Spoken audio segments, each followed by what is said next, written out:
Hello, I'm Lawrence and I'm on a quest to uncover all of the memos that Britain and America lost in the pond, and one of those memos pertains to culture shocks. Specifically, culture shocks that I, as a British man, experienced after moving to the Midwest of the United States. And I know what you're thinking, ooh, Lawrence, he's just going to talk about how terrible the snow is again, or how the temperatures are unfit for humans. No, I've done all that, the winter is over, it's time to get mad about something else. In other words, this is a fresh look at the things that I found weird after moving to Indiana and then later Chicago. Having moved to the Midwest 14 years ago from Britain, here are culture shocks I experienced in the Midwest.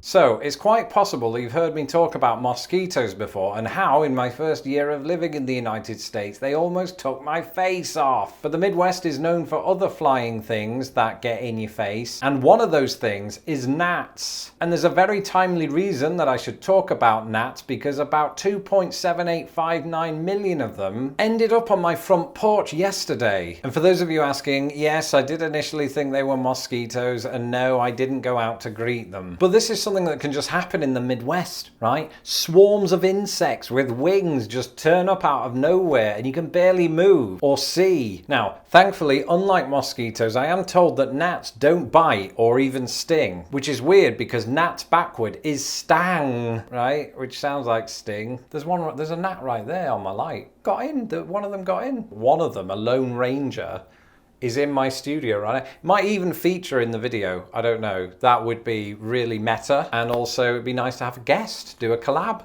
I've actually got my phone. Look at that. I can't believe it. We have what appears to be a gnat on my lighting equipment in the studio as we speak. Okay, well, he or she is just going to hang on my lighting equipment. In the meantime, those same gnats, presumably including this one, quickly got out of Dodge amid the following. As an Englishman, I know my fair bit about rain. After all, when we're born, British people are given a complimentary umbrella. But here's the thing, on the whole, we only face light rain. But one of the shocking things I discovered about the Midwest is it doesn't just rain, it pours. And the really weird thing about this type of rain is that it was sunny just 5 minutes ago and it will be sunny again in 5 minutes time. It just pops out of nowhere. I mean, in the south, I think they call it a sun shower. And for the most part, I actually really love this. And do you know why that is? Because I don't ever go outside. Watching it from my apartment window is actually quite a cathartic experience. But I've just realized I probably shouldn't talk about the torrential rain with my colleague just up there fixing the lights, because it might still have PTSD. And actually, it hasn't been all roses for me either, because I do remember there was this one time that I was standing waiting for a bus, and as I recall I was dressed much the same as I am right now, right down to the pajama bottoms, when all of a sudden the clouds that weren't even there a moment ago decided to whip out their Super Soaker 5000. And this was in Indiana, so the problem was further exacerbated by this. Brits like me like to moan about the rain, but the truth is, if we're standing at the bus stop and light rainfall happens to fall upon us and we're carrying our complimentary umbrella, we honestly don't know how good we've got it. But in the US, your umbrella is practically useless. And on top of that, so are the buses sometimes. You see, in America, people love their cars. But back home, I never acquired one because so long as you lived in a relatively large town, the bus systems, no matter how much British people might moan, are relatively comprehensive. And when I say comprehensive, I mean that you can usually get a bus to the other side of town every 10 to 20 minutes. Here in the United States, I'm particularly thinking Indianapolis, I often had to wait between half an hour and an hour. In fairness, I think they have somewhat fixed that problem in the last few years. But you would expect that, wouldn't you, of a relatively large city? In Anderson, Indiana, where I first lived, I don't think I saw a bus in about 4 years, even though I was told there was a bus system there. And so if you're moving to the Midwest from Europe, just know that you'll probably have to get a car or several.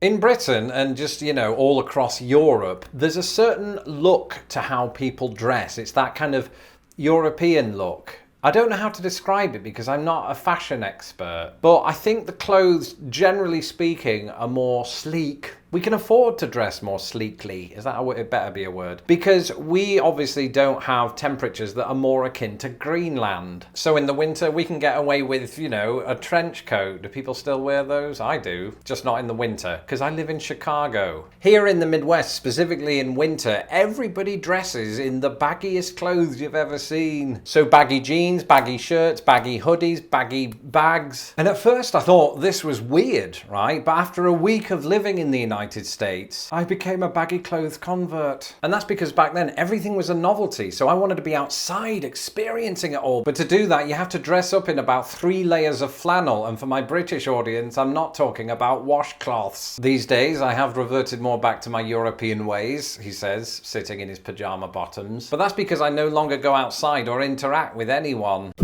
I can't speak for the rest of the United States, but if there's something I know about Midwestern cuisine, it's that they put cheese in absolutely everything. So you got cheese curds, mac and cheese, Chicago-style pizza, cheeseburgers, cheese just on its own, chili topped with cheese, and a food item that looks like something that Indiana Jones would run away from, a cheese ball. And if that wasn't enough, one of the Midwestern states to the north of me, Wisconsin, has sort of made cheese its entire personality. Wisconsin produces more cheese than any other state in the union. It's got its own style of cheddar, ironically named after both the village and the cheese from England, and is even home to the unincorporated community of Cheeseville. Cheese. If you've been watching my channel this year, you'll know that the United States is absolutely jam-packed with regionalisms. Grinder is Boston slang. It's a word that is often used to describe a sub sandwich. It's often used to describe people who move from sort of colder climates in the US down to the south. I can't remember exactly what it is because we don't really have them in Chicago, so I don't bump into too many cougars. At least not this definition of the word. And the same is true of the Midwest. So for instance, when talking about fizzy drinks, Midwesterners usually refer to that as pop, whereas many other people in America say soda, or in the South they just say Coke to mean any type of fizzy drink. I've talked about puppy chow before, which is something that humans in theory eat and is not in fact dog food. Regionally though, this goes by multiple different names, such as monkey munch, muddy buddies, muddy munch, reindeer chow, or doggy bag. And if you're ever in a situation where you're in a corridor and there's somebody coming toward you and you both do that thing where you're trying to get out of each other's way, that person will probably say, "Oop." Whereas I've just learned to say, move! And how could I ever forget the word that my mother-in-law uses to describe what I refer to just broadly as a hoover, which is a vacuum cleaner. My mother-in-law calls it a sweeper. Basically, there are just lots of Midwestern words that I didn't encounter until I moved to the United States of America. To learn more, watch my recent video, guessing the meaning of these Midwestern words. To have a padiddle, to take a padiddle, that seems sensible to me. In the meantime, that's it for this video. Let me know in the comments below if you've been to the Midwest or whether you live here. I'm Lawrence Brown. You can follow me on Twitter at LostInThePondUS, and don't forget to subscribe to my channel so that my videos don't get lost in the pond. And a huge thank you to my patrons who I get to talk to about this stuff on my Friday afternoon secret streams. If you would like to become a patron of Lost in the Pond, you can do so today at patreon.com/LostInThePond. Until the next video, goodbye.